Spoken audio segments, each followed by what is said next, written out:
नमस्कार दोस्तों, कैसे हो आप सब? आशा करती हूँ आप सब स्वस्थ होंगे और अपना और अपनी फैमिली का ध्यान रख रहे होंगे। फ्रेंड्स, जो कल जो टॉपिक था, बार-बार गर्भपात क्यों होता है? हमें क्या सावधानियाँ बरतनी चाहिए? उसी को आगे बढ़ाते हुए इस टॉपिक को मैं इस वीडियो में कवर करना चाहूँगी कि आपकी जो भी प्रॉब्लम्स हैं इस टॉपिक में कवर हो जाएँ, इस वीडियो में कवर हो जाएँ। तो फ्रेंड्स, जो मैंने आपको पिछली वीडियो में बताया कि अबॉर्शंस के जो भी रीज़न्स होते हैं, तो उनका जो उन रीज़न्स में से कुछ एक पॉइंट्स मैंने आपको पिछली वीडियो में बता दिए थे, कुछ एक पॉइंट्स मैं इस वीडियो में बता रही हूँ कि जैसे अगर आप पहले से शुगर पेशेंट नहीं है या डायबिटिक पहले नहीं है और जब आप प्रेग्नेंट हो जाते हैं या ड्यूरिंग प्रेगनेंसी आपकी जो ग्लूकोज़ है, जो डायबिटीज़ है, वो बढ़ जाती है या थायराइड की प्रॉब्लम बढ़ जाती है, तो भी ये एक रिस्क फैक्टर में आता है। फिर बहुत से केसों में देखा गया है कि ब्लड प्रेशर जो हाइपरटेंशन है, अगर आप ज़रूरी नहीं कि आप पहले से हाइपरटेंशन के पेशेंट हों, कई बार ये ड्यूरिंग प्रेगनेंसी भी हाइपरटेंशन जो आपका ब्लड प्रेशर है वो बढ़ जाता है, तो भी एक रिस्क फैक्टर में आ जाता है और ये भी एक अबॉर्शन का रीज़न बनता है। फिर आता है कि अगर स्पर्म जो होते हैं, शुक्राणु जो होते हैं, उनकी जो एक्टिविटी है, मोबिलिटी है, या जो उनकी कितने स्ट्रॉन्ग हैं, कितने वीक हैं, किस टाइप का जो फर्टिलाइजेशन हुआ है, एम्ब्रियो किस टाइप का बना है, उससे भी वो चीज़ भी बहुत डिपेंड करती है। कई बार अगर एम्ब्रियो अच्छे से विकसित ना हुआ हो तो भी अबॉर्शन हो जाता है। तो इसमें आपने जो अगर आपके 2-3 बार अबॉर्शन हो जाते हैं तो उसको रिकरेंट अबॉर्शन बोला जाता है, यानी कि जो आपके यूट्रस है उसको हैबिट हो चुकी है कि वो फीटस को स्टेबल नहीं कर पा रहा, या फीटस को वो ग्रोथ नहीं कर पा रहा, या उसको एक्सेप्ट नहीं कर पा रहा और वो उसको अबॉर्ट कर देता है।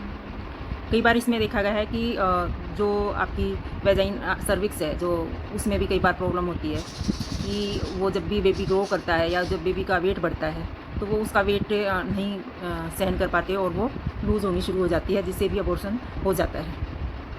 तो वो इसमें एक और अलग तरह का ट्रीटमेंट होता है। तो वो जो रीज़न्स देखे जाते हैं कि आपका अबॉर्शन जो है वो किस वजह से हुआ है, और ये जब तक आप अपने डॉक्टर से कंसल्ट नहीं करोगे आपको नहीं पता लगेगा।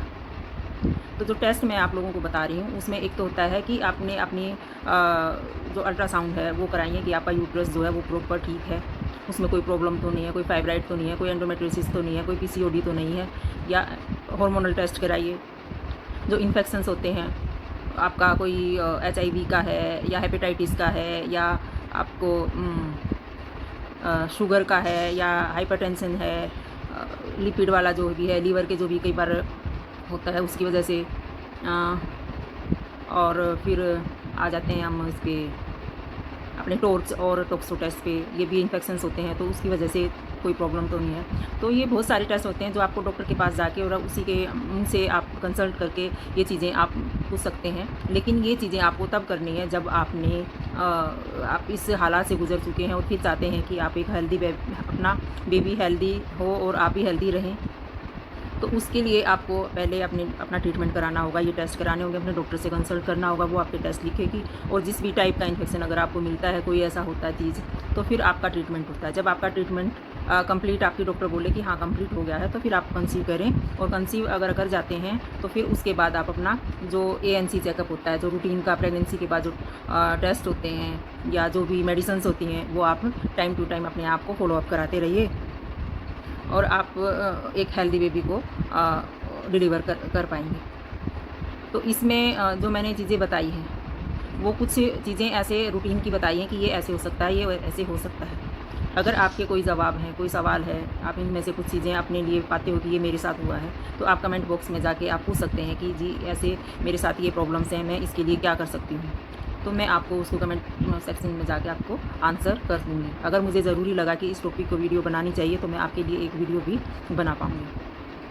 फिर आते हैं, अगर आप सबको इस सिचुएशन से जब आप गुज़रते हैं तो आपने करना क्या है। आपने सबसे पहले अपनी जो है हेल्थ का सबसे ध्यान ज़्यादा रखना है कि अबॉर्शन आपका हो चुका है, तो आपने हाइजेनिकली अपनी न्यूट्रिशन का, अपनी हेल्थ का, इन चीज़ों का आपने ध्यान रखना है।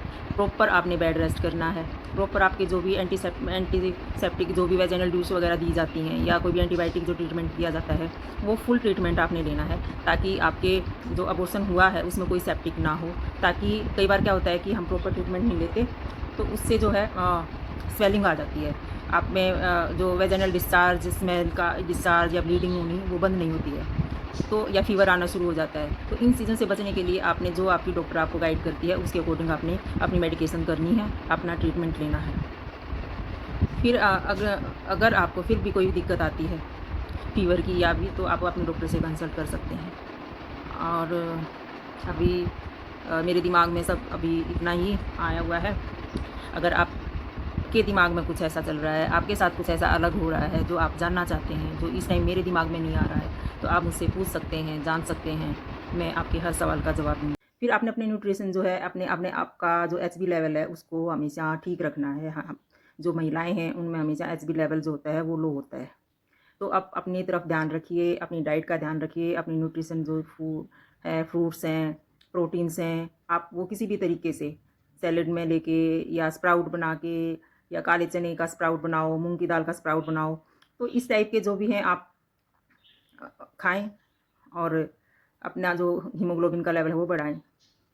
फिर स्ट्रेस का है, जो स्ट्रेस जो है आपने बिना बात के स्ट्रेस नहीं लेना है। स्ट्रेस फ्री रहें, अपने मूड को, अपनी कोई भी आपकी हॉबी है या कोई भी आपका जो आप काम करना चाहते हैं और किसी रीज़न से आपका वो हॉबी छूट चुकी है, तो आप उसको उसकी तरफ अपना ध्यान लगाएँ। और किसी भी चीज़ की एडिक्शन जो होती है, चाहे वो स्मोकिंग की है या अल्कोहल की है या किसी भी मेडिसिन की है, चाय की है, कॉफ़ी की है, वो नहीं होनी चाहिए। अब कुछ महिलाएँ बोलेंगी कि स्मोकिंग और अल्कोहलिक तो हम नहीं करते। भई वो ऐसा है ना कि क्या दुनिया में बहुत तरह के लोग होते हैं, तो हमारा ऐसे लोगों से भी पाला पड़ता है जो ये सब चीज़ें करते हैं, तो उसी में ये पॉइंट आ जाता है। फिर उसके बाद आते हैं हम कि आप अपना न्यूट्रिशन का ध्यान रखेंगे, अपनी डाइट का ध्यान रखेंगे, अपने हीमोग्लोबिन लेवल को, अपने स्ट्रेस को, सब चीज़ों को आप ठीक रखेंगे, अपने नॉर्मल टेस्ट जो कराने हैं वो कराएँगे। फिर उसके बाद अपना जब मन करे, आपने बोलना है कि कंसीव करना है, तो फिर आप कंसीव जब आप कर जाते हैं, तो उसके बाद आप ट्रीटमेंट लें। और जो भी आपकी टेस्ट करा के आप अपनी कोई भी समस्या है, आप मुझसे भी पूछ सकते हैं, कमेंट सेक्शन में जाके आप मुझसे पूछ सकते हैं। मैं आपके आंसर्स दूँगी। अगर लगा मुझे कि इस टॉपिक पे मुझे वीडियो बनानी चाहिए, तो मैं उस टॉपिक को आपको एक वीडियो बना के भी दे दूँगी।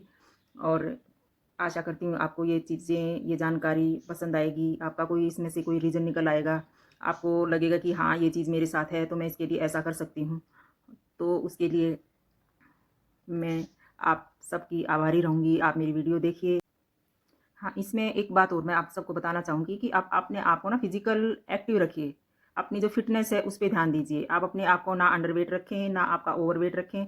कोशिश हमेशा ये रखें कि आपने देखो पूरी फ़ैमिली का आप ध्यान रखते हो, अपने बच्चों का ध्यान रखते हो, फ़ैमिली का ध्यान रखते हो, घर का ध्यान रखते हो। तो उस बीच में कुछ टाइम अपने लिए भी निकालें, अपने शरीर के लिए भी निकालें, अपने मन के लिए भी निकालें, जिससे आपकी जो है खुशी है, वो थोड़ी-सी बढ़े।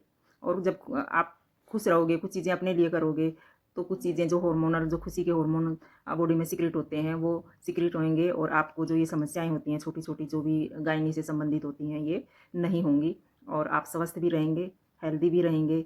और आपका ये सब चीज़ें करने के बाद उम्मीद रखनी चाहिए और उम्मीद है आप सब एक हेल्दी बेबी को भी जन्म देंगे। धन्यवाद। Thank you.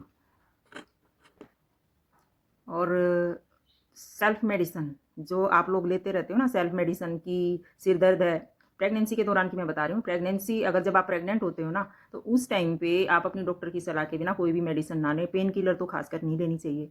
अगर आपका डॉक्टर कोई पेन किलर रिकमेंड करता है तो वो आप ले सकते हैं, लेकिन अपनी मर्जी से आप कोई भी टैबलेट ना लें कि सिर दर्द हो गया तो आपने ये वाली टैबलेट ले ली, पेट दर्द है तो आपने ये वाली टैबलेट ले ली। इससे भी कई बार क्या होता है कि एक अबॉर्शन का रीज़न बनता है और जो आपके लिए